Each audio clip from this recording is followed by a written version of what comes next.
Yes hello everyone, welcome to the class. जी अभी जो नया सेक्शन हमने चालू किया है, जैसे कि अभी तक क्या क्या कंप्लीट किया है हमने। We have completed issue of shares, फिर आप देखोगे एनालिसिस ऑफ फाइनेंशियल स्टेटमेंट चालू हो चुका है, वो भी कंप्लीशन है। फिर एनपीओ का जो आपने कहा था तो उसका इंट्रोडक्शन हो चुका है। अभी से सम्स की सीरीज चालू हो रही है और कंटिन्यू चलते रहेगी। सम्स काफ़ी आपको लेक्चर्स मिलने वाले हैं, तो इसके अंदर एनपीओ जितना हो सकता है शेयर कीजिए अपने फ्रेंड्स के साथ। एग्जाम टाइम है तो सारा एनपीओ आपका रिवाइज यहाँ पे मैं करवाऊंगा। जैसे पहले टॉपिक्स करवाया वो सारी चीज़ें कंटिन्यू बेसिस पे चलती रहेगी। तो जैसे कि आप सब जानते हो, my self Rahul Bhati plus verified educator on one and only one platform, that is Unacademy, India's largest learning platform. तो जैसे कि आप जानते हो मैं दो सब्जेक्ट्स पढ़ाता हूँ, that is mathematics and accounts. फिर यहाँ पे देखिए आप मुझे टेलीग्राम पे ज्वाइन कर लीजिए, ये आपके और मेरे बीच में डायरेक्ट कॉन्टैक्ट पॉइंट होगा। वहाँ पे आप मुझे सारे डाउट्स जो भी है आप मुझे पूछ सकते हो। फिर दूसरा एक और टेलीग्राम चैनल है, that is Unacademy Maharashtra about HSC batches. तो यहाँ पे भी आप ज्वाइन कर लीजिए, यहाँ पे आपको बाकी सारे सब्जेक्ट्स के अपडेट्स मिल जाएंगे। फिर यहाँ पे देखिए बग्स बाउंटी प्रोग्राम है। ये प्रोग्राम असल में है क्या, ये अपॉर्चुनिटी आप सारे लर्नर्स के लिए, जिसके तहत अगर कुछ भी आपको गलत लगता है, कुछ भी इनअप्रोप्रिएट लगता है तो आप हमें बता दीजिएगा, वो सारी चीज़ें हम सॉल्व कर लेंगे। और अगर आप ये पहले बताओगे इसके लिए आपको कुछ प्राइजेस भी दिए जाएंगे, वो भी चीज़ें आप देख सकते हो। तो कुछ भी हो पूछिए हमें, ये सारी लिंक जो है डिस्क्रिप्शन बॉक्स में। ठीक है, तो स्टार्ट करते हैं next question, that is question number 10। क्या दिया हुआ है यहाँ पे देखिए, Saraswati high school Khed note the following position as on 31 March 2018। मतलब तो अब देखो यहाँ पे खेड़ जो हमने यहाँ पे देखा गांव है, वहां पे एक स्कूल है, उनका कुछ अकाउंट्स हम बना रहे हैं। Capital fund is given, entrance fees is given, cash in and cash at bank, laboratory, building, furniture, books, tuition fee, receivable, मतलब ये पैसा हमें मिलना है, ये रिसीवेबल है। तो अगर आप यहाँ पे देखोगे हमें बैलेंस शीट क्वेश्चन में दी गई है, और इसका जो लास्ट क्वेश्चन किया था वहां पे हमने ओपनिंग बैलेंस शीट बनाई थी। इसके पहले जो लास्ट क्वेश्चन दिया था वहां पे हमने क्या किया था, ओपनिंग बैलेंस शीट बनाई थी। यहाँ पे हमें ऑलरेडी बना के दे दिया गया है, मतलब कुछ इन्फॉर्मेशन यहाँ से भी हमें लेना है और जो चीज़ें होंगी उसको एडजस्ट करके हमें आगे बढ़ना है। तो बिल्डिंग, बुक्स वगैरह सारी चीज़ें अवेलेबल है, ट्यूशन फी, रिसीवेबल फी है। अब उसके बाद हमें यहाँ पे दिया हुआ है रिसीट्स एंड पेमेंट अकाउंट, जो जो पैसे हमें मिले हैं। टू बैलेंस ब्रॉड डाउन, यहाँ पे कैश है, बैंक है, फिर आपके पास है टू ट्यूशन फी है 17-18, और साथ में है आपके पास 18-19। यहाँ पे दो बार ब्रेकअप है। फिर to fine collected, to admission fee, term fee, donation for donation to for library, interest on bank deposits, to government grants. अभी गवर्नमेंट ने कुछ ग्रांट्स दिए कि स्कूल है तो भाई तो ये रेवेन्यू एज ए ट्रीट करना, बिकॉज हमें ब्रैकेट में दिया हुआ है।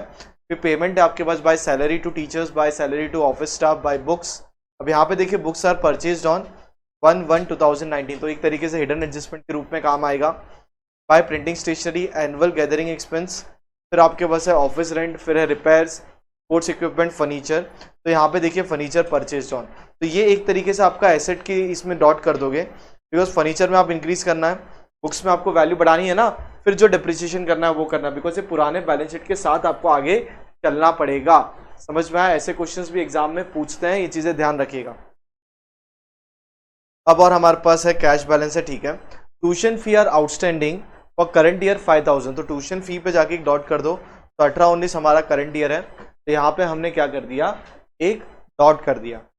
अब जरा नेक्स्ट देखिए, salary to teachers is outstanding, salary to teacher is outstanding, कितना आउटस्टैंडिंग है भाई, 15,000 रुपया। तो टीचर एक्सपेंडिचर साइड मिलेगा आपको सैलरी टू टीचर्स, ठीक है भैया, आउटस्टैंडिंग है तो नॉर्मल एडजस्टमेंट होगा आपका। उसके बाद रेंट पेड इन एडवांस, तो रेंट एक वापस एक्सपेंडिचर है, तो रेंट पे आ जाइए, ये रहा रेंट पेड इन एडवांस, तो यहाँ पे भी एक एडजस्टमेंट है। फिर नेक्स्ट देखो, डेप्रिशिएट बुक्स एंड फर्नीचर, तो बुक्स और फर्नीचर करंट ईयर में एक्स्ट्रा परचेज भी किया हुआ है, तो बुक्स एंड फर्नीचर पे क्या है हमारे पास, डेप्रिसिएशन भी है। तो चलिए आ जाइए, बुक्स ये रहा और फर्नीचर, मतलब यहाँ पे एक डॉट और फर्नीचर पे भी एक डॉट, फर्नीचर ये रहा। वैसे भी हिडन एडजस्टमेंट यहाँ पे था ही, और यहाँ पे भी हमने ऊपर भी बुक्स और फर्नीचर पे डॉट ऑलरेडी किया हुआ है। तो सबको समझ में आया यहाँ तक जो हमने किया हुआ है, एक बार प्लीज रूलिंग कर लीजिए, then we can start our sums, that is income and expenditure account बनाना है। फिर आपको साथ ही साथ बनाना है यहाँ पे इस प्रकार balance sheet. I hope everything is fine. तो स्टार्ट करते हैं, सबसे पहले एडजस्टमेंट से हम चालू करेंगे। Tuition fee are outstanding for current year how much, 5,000 rupees. तो हम यहाँ पे आते हैं ट्यूशन फी कितना है करंट ईयर का, तो यहाँ पे देखिए ट्यूशन फी 17-18 भी दिया हुआ है, 18-19 भी दिया हुआ है। और यहाँ पे ट्यूशन फी अगर आप देखोगे रिसीवेबल 10,000 तो आपको क्या था, ट्यूशन फी रिसीवेबल था। तो ठीक है, अब सबसे पहले ये इनकम है, तो इनकम साइड आ जाइए और लिखिए बाय ट्यूशन फी। ठीक है, कौन सा ईयर का कितना पैसा है, 11। तो कितना है भाई यहाँ पे, 1,00,000 रुपए आपको मिला है 18-19 का। तो यहाँ पे लिखते हैं 18-19 1,00,000 रुपी। करंट ईयर में कुछ आउटस्टैंडिंग है, add outstanding in current year, that is how much, 5,000। इसका सेकंड इफेक्ट भी दे देते हैं यहाँ पे आके। तो एसेट साइड में लिखोगे outstanding tuition fee. Underline current year कौन सा है आपका, 18-19। यहाँ पे लिख दिया 18-19 कितना, 5,000। अगर हम यहाँ पे नोटिस करते हैं, हमें 10,000 पहले से मिलना चाहिए था, है या ना, और हमें कितना मिला है, मतलब पहले से मतलब 17-18 का हमें 8,000 मिला है, मिलना कितना चाहिए था 10। मतलब कितना और आउटस्टैंडिंग है, 2,000 क्या है आउटस्टैंडिंग है। चलो तो कितना हो गया यहाँ पे, 10,000 ट्यूशन फी आउटस्टैंडिंग है। तो कितना आने वाला है भैया, 10,000 पूरा का पूरा आना चाहिए, नहीं आया तो ठीक है, 8 आया ना, 2 और आएगा, तो वो 10 के साथ 8 फिक्स हो गया, और 2 अभी भी आउटस्टैंडिंग है। तो उसको हम बैलेंस शीट में लिखेंगे, दैट इज 17-18, 17-18 कितना 2,000, बाहर कितना चला जाएगा 7,000। आई होप ये आपको एडजस्टमेंट अच्छी तरीके से समझ में आया होगा। इसी के साथ ट्यूशन फेयर आउटस्टैंडिंग वाला एडजस्टमेंट हमने क्या कर लिया, पूरा का पूरा कंप्लीट कर लिया है। तो चलिए आ जाइए जरा चेक करते हैं।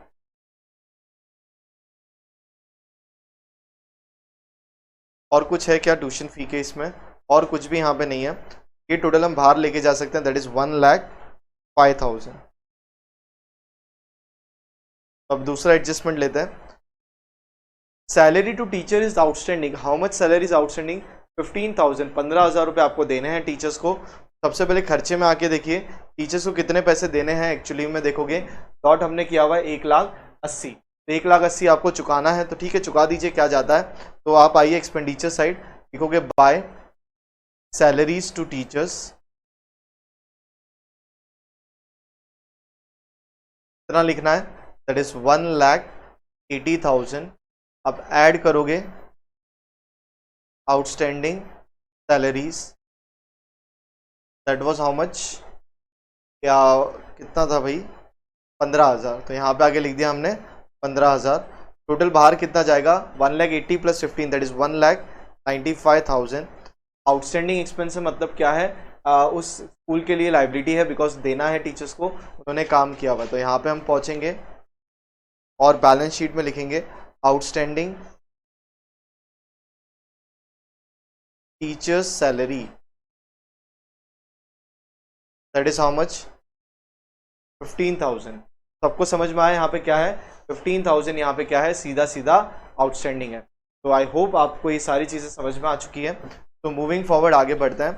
तो ये वाला एडजस्टमेंट भी हमने क्या कर लिया, कंप्लीट कर लिया, that is salary to teachers, मतलब टीचर्स को सैलरी देनी थी। तो नॉर्मल जैसे नॉर्मल सैलरी आउटस्टैंडिंग होता है, तो ये वो भी उसी की तरह है। तो ये सारी चीज़ें हमने क्या कर ली, कंप्लीट कर ली। I hope this is clear, आप सबको समझ में आ रहा होगा। तो मूविंग फॉरवर्ड नेक्स्ट है आपके पास रेंट पेड इन एडवांस। तो कितना यहाँ पे रेंट पे किया गया है जरा चेक कीजिए। पहले तो एडवांस में पे किया हुआ है, ऑफिस रेंट था ना, तो भाई ऑफिस एक रेंट पे है हमारे पास, क्या प्राइस पे था, 16,000। 16,000 आप बकायदा रेंट पे करते हो, उस रेंट में आपने 3,000 रुपया पहले से ही पे करके रखा हुआ है। तो हम यहाँ पे आ गए एक्सपेंडिचर साइड, क्या लिखेंगे बाय, अरे इधर तो टू आएगा, to rent, sorry to office rent, to office rent कितना, 16,000, लेस करेंगे यहाँ पे एडवांस रेंट 3,000। तो टोटल करंट ईयर का खर्चा कितना बैठेगा, 13,000 यहाँ पे करंट ईयर का आपका खर्चा बैठने वाला है। तो ये 16 माइनस 3 आपने कर दिया, तो कितना हो गया, वो 13,000 हो गया। अब यहाँ पे अगर हम आते हैं तो भाई एडवांस है तो अच्छी बात है, तो एक तरीके से एसेट साइड लिखोगे आप, क्या लिखोगे, रेंट पेड इन एडवांस ना 3,000। ठीक है, हम यहाँ पे एडजस्टमेंट इसलिए सॉल्व करते हैं सबसे पहले बिकॉज यही सबसे इंपॉर्टेंट पार्ट है। एक बार ये पार्ट को आप कंप्लीट कर लो तो बाद में बचता क्या है, बाद में कुछ बचता नहीं है आपको सम्स के अंदर। तो उसी की तरीके से हम आगे बढ़ेंगे। तो ये सारी चीज़ें हो चुकी है आपके लिए। Rent paid in advance is how much, 3000 rupees. Depreciation on books कितना है यहाँ पे, 15% यहाँ पे डेप्रिसिएशन ऑन बुक्स है। और फर्नीचर पे कितना है यहाँ पे, 10%। आइडियली अगर आप देखोगे यहाँ पे पहले से आपके पास एक ओपनिंग बैलेंस था, उससे पूरा 12 महीने का डेप्रिसिएशन आपको लगाना है, और बाकी पे जो एडिशनल है वो number of days sorry number of month के हिसाब से काम होगा। तो सबसे पहले बुक्स लेते हैं। तो बुक्स की ओरिजिनल वैल्यू कितनी है हमारे बुक्स ऑफ अकाउंट्स में, दैट इज ये रहा 22,000 रुपये। तो आ जाओ यहाँ पे एसेट में पहले लिखो बुक्स 22,000। ये हमारे पास स्टार्टिंग से पड़ा हुआ था ना। अब करंट ईयर में आपने कुछ और परचेस किया, मतलब उसके अंदर एडिशन होना है। कितना परचेस किया जरा देखिए, 15,000 का क्या है, 1/1/19, मतलब उसके ऊपर 3 महीने का डिप्रिसिएशन, जनवरी फरवरी मार्च, बाकी पे पूरे कितने 12 महीने का डिप्रिसिएशन। तो यहाँ पे आ गए हम। तो add purchase that is how much, 15,000। कितने का परचेस है भाई यहाँ पे, 15,000 का यहाँ पे सीधा सीधा परचेज है। अब सर हम वर्किंग करना चाहेंगे, दैट इज वर्किंग करता है calculation of depreciation on books.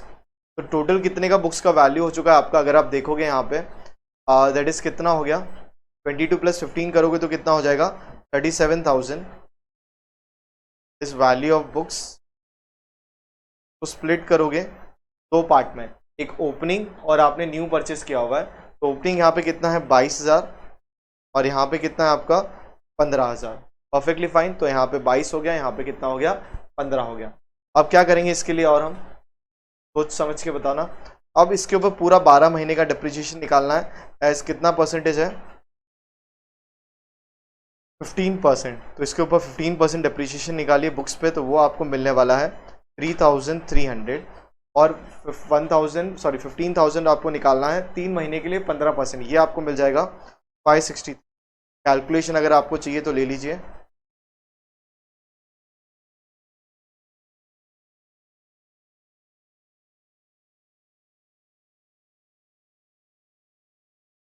$3,000 into 3 upon, चलो सबको समझ में आ गया ये चीज़ें, इस क्लियर। चलो अब क्या है, टोटल डिप्रिसिएशन कितना हुआ, 3,000 प्लस कितना हो गया यहाँ पे 563। ये डिप्रिसिएशन कितना हो जाएगा आपका, प्लस कीजिए तो 3,863। यहाँ पे आ गए हम, लेस डेप्रिसिएशन इट इज 3,863। तो इस सारी वैल्यू को प्लस करके मतलब 22,000 प्लस 15,000 करोगे और साथ में 3,863 करोगे तो आपको क्या मिल जाएगा, जरा सोच समझ के आंसर दीजिए, विचार कीजिए। 22,000 प्लस 15 और 3,863 तो कितना आंसर मिलता है, 33,137। तो सेकेंड इफेक्ट हम साथ में देंगे। एक और चीज़ है हमारे पास यहाँ पे परचेज की हुई, दैट इज व्हाट, फर्नीचर के अंदर भी ओपनिंग बैलेंस है, के बाद परचेजेस है, के बाद डिप्रिसिएशन है। तो ये हायरार्की फॉलो करना भूलना मत। तो ये रहा फर्नीचर पे कितना डिप्रिसिएशन है। अब आप देखो सब में ज़्यादा कुछ पूछा नहीं गया, एडजस्टमेंट काफ़ी सिंपल है। यहाँ पे ज़्यादा इंपॉर्टेंस किस बात पे दी गई है, ये वाले डिप्रिसिएशन वाले पार्ट पे ज़्यादा ध्यान दिया गया है। और जिसके अंदर भी ओपनिंग आपने लिया, फिर आपने परचेज लिया, फिर डिप्रिसिएशन है। तो इस तरीके से सारा मामला आपके लिए है। तो मूविंग फॉरवर्ड आगे बढ़ते हैं। फर्नीचर कितना है भैया, ये रहा, दैट इज 40,000 का यहाँ पे आपके पास फर्नीचर है। चलो चेक कीजिए। और साथ ही साथ परचेज कितना है यहाँ पे 50,000, ये एक साथ को परचेज किया हुआ है। तो टोटल 9 मंथ्स का डिप्रिसिएशन उस पर होगा और ओपनिंग पे पूरा 12 महीने का डिप्रिसिएशन। तो यहाँ पे आते हैं एसेट साइड, दैट इज क्या लिखेंगे, फर्नीचर। चलो तो फर्नीचर यहाँ पे लिखा है कितना, 40,000। ऐड परचेज, परचेज कब किया हुआ है, 50,000 का परचेज है। टोटल वैल्यू हो जाती है आपकी 90,000।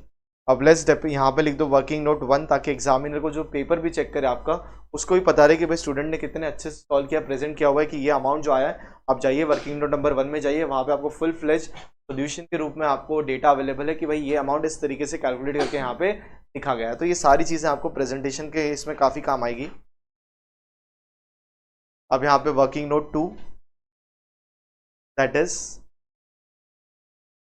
कैलकुलेशन ऑफ, क्या करना है अभी यहाँ पे, calculation of depreciation on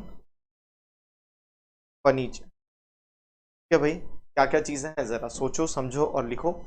depreciation on machinery, sorry furniture, तो टोटल वैल्यू कितनी हो जाती है आपकी 90,000। अब उसको दो पार्ट में स्प्लिट किया जाएगा। एक है आपका कितना 40,000, तो ओपनिंग वैल्यू है, आप लिख सकते हो ओपनिंग वैल्यू, और 50,000 जो है वो है एडिशनल परचेज के ऊपर। पूरा 12 महीने का डेप्रिसिएशन, रेट ऑफ डेप्रिसिएशन क्या है ज़रा देखो, 10% है, सिंपल सी बात है। तो ये हो जाएगा आपके लिए 40,000 मल्टीप्लाई बाय 10/100 इंटू कितना 10%, और तो वो तो ले लिया, और 12/12 पे कितना होगा 50,000 मल्टीप्लाई बाय 10/100 इंटू 9/12। तो यहाँ पे कितना मिलेगा हमें डेप्रिसिएशन सर 4,000, और यहाँ पे कितना मिलेगा आपको 3,750। तो टोटल हो गया 4 प्लस दैट इज 7,750, 90,000 का टोटल वैल्यू है किसका, फर्नीचर का। तो वो हमने लिया हुआ है। तो लेस डेप्रिसिएशन, और यहाँ पे आ गया वर्किंग नोट नंबर 2, यहाँ पे 7,750, तो इसको लेस कीजिए, अमाउंट कितना जाएगा बाहर, दैट इज 82,250। आई होप आपको ये सारी चीज़ें समझ में आ गई। प्लीज़ ये चीज़ें देखिए, अब तक अगर आप देखोगे आई गेस सारा एडजस्टमेंट कंप्लीट हो चुका है, अब आगे कुछ बचा नहीं है, एडजस्टमेंट हमने टोटली कंप्लीट कर लिया है। तो एक बार जितना क्वेश्चन जो सॉल्व किया है प्लीज़ उसको ज़रा एक बार गौर से देख लीजिए, तो कुछ छूटा है तो देख लीजिए, करेक्शन उसको अब भी कर लीजिएगा। Then we will move forward to our next question.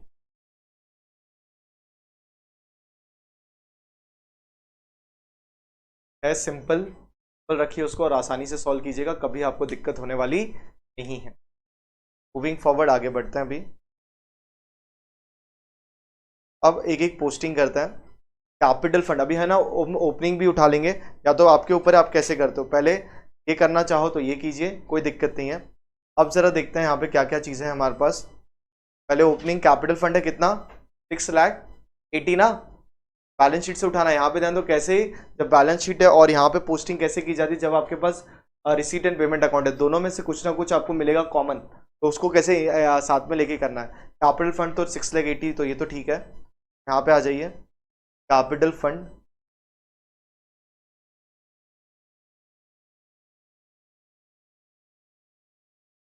Capital fund यहाँ पे ये रहा 6,80,000। ये चीज़ यहाँ पे अच्छी तरीके से कंप्लीट हो चुकी है। अब जरा देखो नेक्स्ट क्या है, एंट्रेंस फी। अब जरा यहाँ पे रिसीट साइड देख लो, कहीं पे एंट्रेंस फीस है क्या, नहीं ना, दिख रहा है आपको कहीं पे, नहीं, ठीक है। तो यहाँ पे लिख देते हैं एंट्रेंस फी, ना एंट्रेंस फी भैया 20,000।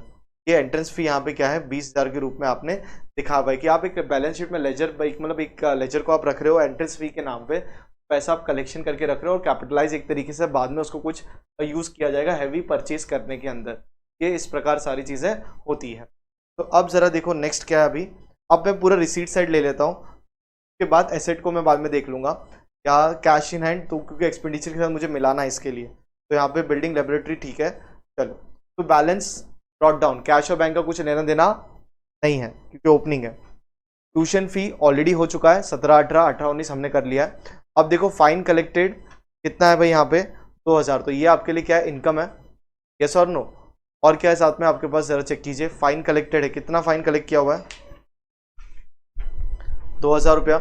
Admission fee 10,000, term fee 7,000, donation 2 for library. तो ये डोनेशन कहाँ पे जाना चाहिए आपका बताइए, डोनेशन है ना 2 फॉर लाइब्रेरी, ये एक्चुअली 2 नहीं है, गलत, डोनेशन फॉर लाइब्रेरी ये आपका स्पेसिफिक डोनेशन है। जनरल डोनेशन होता तो रेवेन्यू, समझ में आया, और ये स्पेसिफिक है, मतलब क्या आपको परचेज करना है ना, मतलब लाइब्रेरी में बुक्स परचेज करने के लिए डोनेशन मिला हुआ है, तो आप किसी और पर्पस के लिए उसको यूटिलाइज नहीं कर सकते हो। तो आपको किस चीज के लिए यूज करना है उसको, ओनली फॉर बुक्स। समझ में आ गया? इसके लिए वो कहाँ पे जाएगा आपका, बैलेंस शीट में। तो जितना अभी हमने पढ़ा पहले वो सॉल्व कर लेते हैं। टू फाइन कलेक्टेड, तो रिसीट साइड क्या आ जाएगा आपका, बाय फाइन कलेक्टेड अमाउंट के रूप में है आपके पास 2000 रुपया। अब स्कूल में कुछ फाइन वाइन होगा ना, नेल्स कट नहीं किए रहे होंगे, हेयर वगैरह कट किया नहीं होगा तो कुछ फाइन रखा होगा, तो उस तरीके से कलेक्शन किया हुआ है। फिर नेक्स्ट क्या है आपके पास, ये हो चुका है एडमिशन फी, 10,000 रुपये क्या है आपका एडमिशन फी। तो ये भी क्या आपके पास सीधा सीधा एक इनकम है। आ जाओ यहाँ पे लिख दो बाय एडमिशन फी। कितना आ जाएगा admission fee, that is your 10,000 रुपी। समझ में आ गया? 10,000 रुपये यहाँ पे क्या है हमारे पास सीधा सीधा एडमिशन फी। तो मूविंग फॉरवर्ड आगे बढ़ते हैं टू टर्म फी, एक तरीके से फी है भाई, इनकम है इन शॉर्ट, और क्या है। तो यहाँ पे पहुंच के लिखते हैं दैट इज बाय टर्म फी। कितना है टर्म फी, यहाँ पे चेक कर लो, टर्म फी कहाँ गया, 7,000। तो यहाँ पे आके लिख दिया हमने 7,000। अब बस मैं आपको पढ़ा रहा हूँ करके वो एक टिक मार्क कर रहा हूँ, बाकी तो मैं ये भी नहीं करता हूँ जनरली, पर ठीक है फास्ट ट्रैक थोड़ा सा हम रिविजन कर रहे हैं तो आपको मैं बता रहा हूँ। आप एग्जाम में टिक वाला काम भी मत करो। आप ऐसा एक टिक करोगे 10 सेकंड वेस्ट हुए आपके, फिर ऐसे आप इतने सारे टिक टिक खेलते रहोगे, यस और नो, तो टिक टिक के चक्कर में 5-6 मिनट ऐसे पूरे पेपर में टिक टिक बनाओगे तो यार प्लीज कुछ मतलब नहीं है। मार्क्स मिलता है आंसर पेपर में लिखने के, क्वेश्चन पेपर में नहीं। तो बिल्कुल भी टाइम वेस्ट मत वेस्ट कीजिए, डॉट लिखिए जहाँ पे एडजस्टमेंट लगता है, और पूरा फोकस एग्जाम में होना चाहिए। सम को सॉल्व करते वक्त आपका ध्यान हटा, कोई पीछे से बुला रहेगा, हो गया फिर खत्म, गया सम आपका। समझ में आ गया? आपको छूट गया एक आगे पीछे, फिर उस चक्कर में करके चक्कर में इतना टाइम वेस्ट होगा ना, याद रखना। तो ज्यादा कुछ करने का नहीं और बताने का भी नहीं कि हमको ज्यादा कुछ आता भी है। चुपचाप जाने का, पेपर लिख के नहीं, अरे यार कितना टफ पेपर था, बस चुपचाप आ जाने का घर पे। समझ गए? ये चीज ध्यान रखना है, मैं आपको सीरियसली कह रहा हूँ। और जब भी आपका एग्जाम हो जाता है उसका डिस्कशन करने मत बैठिए। इतना ही अगर करना था ना तो बेंच से उठ के दूसरे का देख के आ जाते, कुछ तो लिख के मार्क्स मिलता है ना। तो ऐसा तो नहीं कर सकते ना, तो चुपचाप बैठने का, जो हाथ में है ना उसको टाइम वेस्ट मत करो, घर पे आ जाइए, अच्छा से एक नैप ले लीजिए। अगर आप पढ़ाई कर रहे हो, अच्छा खासा थक चुके हो, सो जाओ, आके सीधा फ्रेश हो, उठे, पढ़ना चालू करो। कि ये जो मौका है, जो 12th का आपके पास जो महीना भर का जो आपका एग्जाम ड्यूरेशन होने वाला है, छुट्टी में सब एक मंथ पकड़ रहा हूँ मैं, और प्लस थोड़ा सा प्रिपरेशन का, तो 1.5 मंथ्स ये आपके ही है, किसी और के नहीं है। तो पूरा टाइम यूटिलाइज कीजिए। अभी भी आप नहीं कर रहे हो तो भाई क्या है फिर, सॉरी, और क्या है। बाद में और मौका मिलेगा 12th स्टैंडर्ड में आपको वापस से, जब आपके बच्चे जब देंगे ना तब उनको कहना, पीछे लगना। तो दूसरा बोर्ड आपका तभी आएगा ना आपके फैमिली से, ये सर ना, तो तब तक के लिए बहुत समय है, तब तक पढ़ते रहना, हमारे वीडियो तभी भी मिल जाएंगे आपको। ठीक है, तो चलो नेक्स्ट ये रहा, तो डोनेशन फॉर लाइब्रेरी। अब ये डोनेशन कौन सा है भाई, स्पेसिफिक डोनेशन है, मैंने आपको थोड़ी देर पहले भी बताया। तो स्पेसिफिक डोनेशन है तो कहाँ पे जाना चाहिए, ये सीधा सीधा आपका जाएगा बैलेंस शीट। यहाँ पे पहुंचा और पहुंचेंगे और क्या लिखेंगे यहाँ पे, डोनेशन। कोई पहले से डोनेशन है तो चेक कर लेने का, नहीं है तो डोनेशन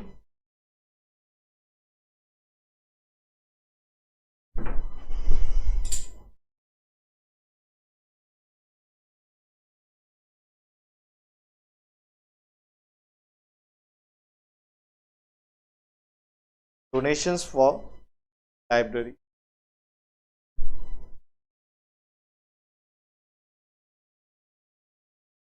अमाउंट है भैया 1000। ठीक है, ये चीजें हमने यहाँ पे कंप्लीट करके रख दी है। अब मूविंग फॉरवर्ड आगे बढ़ता है। फिर आपके पास इंटरेस्ट ऑन बैंक डिपॉजिट्स, तो बैंक में कुछ एफडीज वगैरह करी थी स्कूल्स ने, क्योंकि जो पैसा आता है वो एफडी के रूप में रखता है, तो उस पर कुछ इंटरेस्ट मिला, तो ऑब्वियस सी बात है ये क्या है, इनकम है। तो यहाँ पे आ जाते हैं, इनकम साइड लिखेंगे अभी इसको भी, bye interest on bank deposit, bye interest on bank deposits कितना होगा, दैट इज 5,000। ठीक है, आई होप आप सबको ये चीज़ें समझ में आ चुकी है। डाउट हो तो प्लीज़ मुझे बता दीजिएगा। तो bye interest on bank deposit ये चीज़ें भी मैंने ले ली। अब गवर्नमेंट ग्रांट्स, ये क्या है, सीधा सीधा रेवेन्यू है। अब देखो गवर्नमेंट ग्रांट्स क्या होता है, गवर्नमेंट भी चाहती है ये चीज़ें प्रमोट हो। अभी गवर्नमेंट का काम क्या है भाई, और law and order situation maintain करना, बहुत सारी सिक्योरिटी है, फिर अपने फॉरेन अफेयर्स है, बहुत सारे गवर्नमेंट के काम होते हैं। ठीक, ये भी काम है कि लोगों को एजुकेशन मिले, इसके लिए गवर्नमेंट काफ़ी काम करती है। तो कोई स्कूल उन्हें लगता है कि वो तो हर जगह स्कूल तो खोल नहीं सकते, खोलने की कोशिश करते हैं, हर किलोमीटर में एक स्कूल है, फिर प्राइमरी स्कूल 5 किलो, मतलब जो भी है उनके क्राइटेरिया वो करते हैं। पर वो इस तरीके से दूसरे जो स्कूल्स हैं ना उनको भी वो क्या देते हैं, बढ़ावा देते हैं कि भाई, और उनको ग्रांट्स मिलते रहते हैं। तो वो 2 लाख रुपए मिले हैं कैसे, एज अ रेवेन्यू। एक होता है कैपिटल ग्रांट। कैपिटल ग्रांट मतलब क्या, that will be treated as liability, because उस ग्रांट से कुछ बिल्डिंग बनानी होगी, बिल्डिंग बनाने के लिए ग्रांट दिया होगा ना, बच्चे आएंगे बैठेंगे कहाँ पे, वो जमाना चला गया, ये सो ना पेड़ के नीचे बैठ के पढ़ते हो, जमाना जा चुका है, तो इंफ्रास्ट्रक्चर चाहिए, तो उसके लिए खर्चा दिया हुआ है, मतलब उसके लिए ग्रांट दिया हुआ है, that will be termed as liability. ये जो ग्रांट्स मिले हुए हैं ये रेवेन्यू है, तो ये कहाँ पे आ जाएगा आपका, सीधा सीधा इनकम साइड। तो यहाँ पे लिख दोगे आप by government grants. By government grants यहाँ पे हमने लिख दिया, कितना मिला है, 2 लाख रुपए। ठीक है, तो इसी के साथ आई गेस सारा रिसीट साइड कंप्लीट हो चुका है, और सारी चीजें हमने यहाँ पे ऑलरेडी कंक्लूड कर ली, जो जो रिस्पेक्टिव जगह पे जानी थी उसको हमने वहां पे पहुंचा दिया। अब salary to teachers we are done with this. Salary to office staff कितना है, 30,000। तो आ जाइए लिखते हैं, that is to salary to office staff खर्चा है, यहाँ पे लिखेंगे that is to salary to office staff. कितना अमाउंट है भैया, 30,000 रुपया। 30,000 यहाँ पे हमने क्या किया, लिख दिया। उसके बाद क्या है next, by books already cover हो चुका है। बाय प्रिंटिंग स्टेशनरी, अब स्कूल है तो भाई जेरोक्स वगैरह होता ही है ना, तो और जो भी फाइलें वगैरह लगती है तो यहाँ पे लिखेंगे that is to printing and stationery, to printing and stationery. चलो प्रिंटिंग एंड स्टेशनरी कितना आएगा,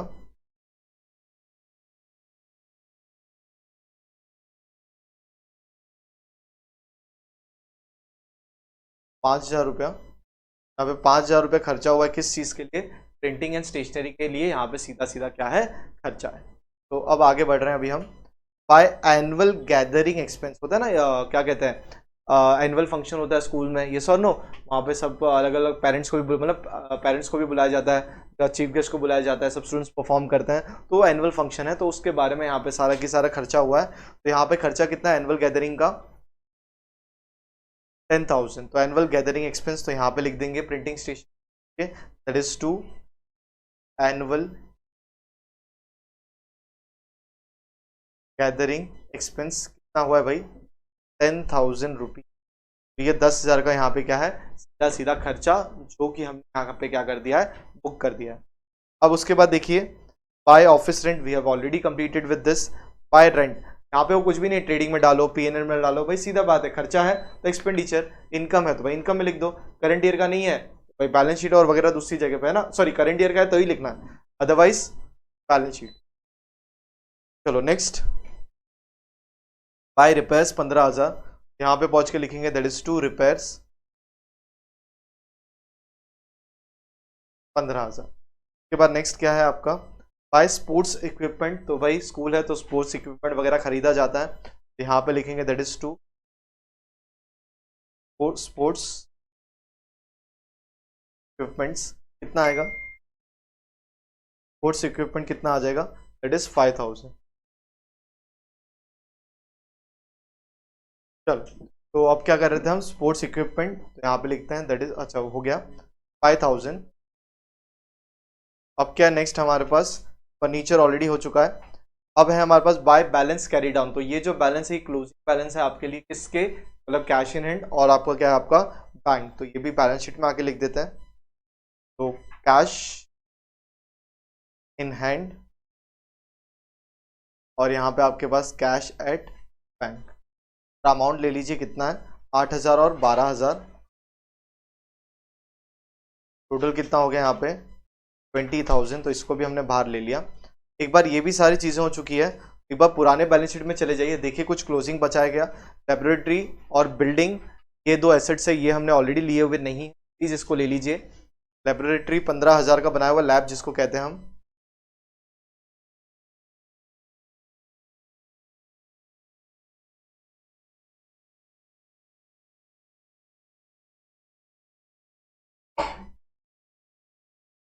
$3,000। और साथ ही साथ क्या है यहाँ पे, बिल्डिंग की कितनी वैल्यू है, 6 लाख। यहाँ पे ये भी हमने ले लिया, बिल्डिंग 6 लाख।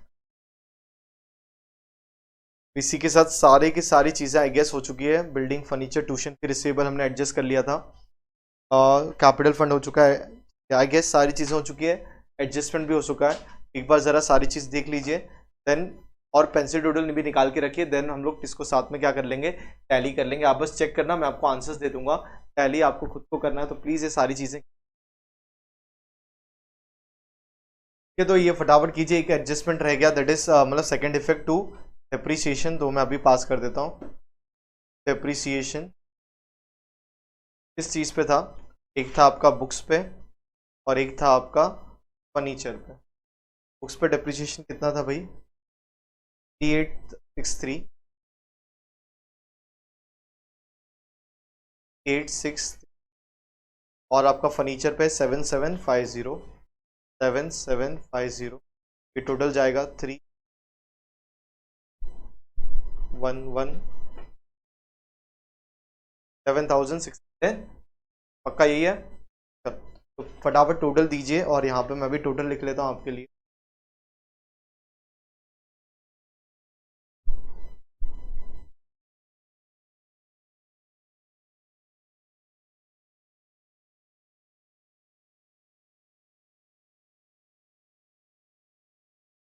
यहाँ पे पेंसिल टोटल आपको मिलना है, ये सारी चीज़ों को प्लस करोगे ना क्रेडिट साइड, तो आपको पेंसिल टोटल मिलना है 3,29,000, और डेबिट साइड करोगे तो आपको मिलेगा 2,84,613। कौन सा ज़्यादा है, ऑब्वियस सी बात है, आपका 3,29,000 ज़्यादा है, 3,29,000, 3,20,000। अब इसको लेस करोगे किससे, आप 2,84,613 को लेस कर दोगे तो आपको क्या मिल जाएगा यहाँ पे, दैट इज टू सरप्लस, और आपको लिखना पूरा टू ट्रांसफर टू, मतलब वो एक्सेस ऑफ, और वो सारी चीज़ आप लिख लीजिएगा, वो मैं नहीं लिख रहा हूँ। That is 44,387। यहाँ पे आ जाएंगे, अभी लिख देंगे add net profit, sorry add surplus, that is 484613, 44,387, ये ऐड करके बाहर चला जाएगा, दैट इज 7,24,387। अब आपकी बैलेंस शीट टैली होगी ये अमाउंट, दैट इज 7,60,387, 7,60,380। तो इसी के साथ हमारा क्वेश्चन नंबर 10 भी यहाँ पे कंप्लीट हुआ है, तो प्लीज कंप्लीट कीजिए, है ना। फिर नए सेशन में फिर इसके आगे और सम्स करेंगे। ये सारी चीज़ें रिवाइज कीजिए एक तरीके से, इतना सारा आपने कहा तो मैं सारी चीज़ें आपको करवा रहा हूँ, तो बोर्ड एग्जाम अच्छे से दीजिएगा और ये सारी चीज़ें सॉल्व कीजिए, ठीक है। तो अगर आप चाहते हो मुझसे जुड़ के पढ़ना अनअकैडमी पे, तो इट्स वेरी सिंपल, आपको बस एक सिंपल सा काम करना है, आपको एक कोड यूज़ करना है भाटी 10, और ऐप डाउनलोड कर लीजिए आप, ऑटोमेटिकली वहाँ पे आपके लिए फ्री एक्सेस अवेलेबल हो जाएगा सारी स्पेशल क्लासेस का। और साथ ही साथ अगर आप चाहते हो मुझसे प्लस से जुड़ के, प्लस सब्सक्रिप्शन के द्वारा पढ़ना, तो ये कोड यूज़ कीजिएगा भाटी 10, आपको 10% डिस्काउंट भी मिलेगा। प्राइजेस स्टार्ट होता है ₹2,000 per month for class 9 to 12। और देखिए प्लस के क्या क्या बेनिफिट्स हैं, यहाँ पे आपको मिलेगा unlimited access to all the courses, जितने भी कोर्सेज हैं आपके स्टैंडर्ड के, उसका सारा एक्सेस आपको मिलेगा। Live classes by India top educator, फिर डाउट क्लियरिंग सेशंस आपके लिए टाइम टू टाइम कंडक्ट किए जाते हैं। फिर आपको मिलेगा live test series, mock test, mentorship and guidance, ये सारे के सारे प्रोग्राम्स हम टाइम टू टाइम कंडक्ट करते रहते हैं, वो बैचेस कोर्सेज होते हैं। Practice tab is available, because practice करोगे तभी तो एग्जाम में आपको अच्छे मार्क्स आएंगे। Comprehensive syllabus, entire syllabus will be completed on time. और सबसे इंपॉर्टेंट जो मुझे लगता है, मेरे जो फेवरेट फीचर्स हैं, learn in the choice of your language, जिस लैंग्वेज में आपको पढ़ना है, हिंदी, मराठी, इंग्लिश में आप पढ़िए, सारे लैंग्वेजेस में लेक्चर्स कवर किए जाते हैं। और सबसे important feature, learn any time anywhere, mobile open कीजिए जब आपको वक्त है, और हम हाजिर हैं आपको पढ़ाने के लिए। और स्टडी मटेरियल जो होता है वो आपको PDF फॉर्मेट में अवेलेबल करवा दिया जाएगा। फिर यहाँ पे देखोगे जो अनअकैडमी सब्सक्रिप्शन प्लान है वो स्टार्ट होता है right from 1 month, 3, 6, 9, 12, 18, 24, depend upon your studies plan की कैसे आप पढ़ना चाहते हो, क्या चीज़ें वक्त आपके पास है। तो जितना ज़्यादा ड्यूरेशन के लिए लोगे सब्सक्रिप्शन, उतना आपको कम प्राइस पे करना पड़ेगा। तो ये सारा का सारा आपके लिए यहाँ पे अवेलेबल है, तो इसका स्क्रीनशॉट निकाल लीजिएगा, आप आराम से सिलेक्ट कर सकते हो और भाटी 10 कोड यूज़ करोगे तो आपको 10% डिस्काउंट भी मिल जाएगा। फिर ये ऑनगोइंग बैचेस चल रहे हैं, फाइनल रिविजन चल रहा है, फिर आप देखोगे 10th के बैचेस चल रहे हैं, डाउट सॉल्विंग बैचेस हैं, फिर HSC 10th के लिए मेगा प्रैक्टिस पोल के थ्रू यहाँ पे होने वाला है। फिर जो मैं आपको फ्री क्लासेस के बारे में कह रहा था वो फीचर्स ये रहे, लाइव रियल टाइम इंटरेक्शंस होता है using chat and emoji, ask question using the question tab, आप हमें क्वेश्चंस पूछ सकते हो यूजिंग दिस क्वेश्चन टैब बाकायदा, लाइव पोल ऑप्शंस हैं, फिर poll leadership, compete with your friends, अपने फ्रेंड्स के साथ कम्पीट कीजिए, इस सारे के सारे ऑप्शंस आपके लिए इस प्रकार अवेलेबल हैं। और last but not the least, thank you everyone. और अगर आप चैनल पे नए हो तो इसे सब्सक्राइब करना बिल्कुल भी मत भूलिएगा, जितना हो सकता है उतना वीडियो शेयर कीजिए अपने फ्रेंड्स के साथ, और साथ ही साथ सब्सक्राइब कीजिए अगर आपने नहीं किया अभी तक, और बेल आइकन दबा दीजिए ताकि आपको नोटिफिकेशन मिलता रहे, और टेलीग्राम पे जुड़ जाइए ताकि आपको वहाँ पे सारे नोट्स वगैरह अवेलेबल हो जाए। And last but not the least, Unacademy, let's crack it, मिलते हैं अगले सेशन में, ठीक है।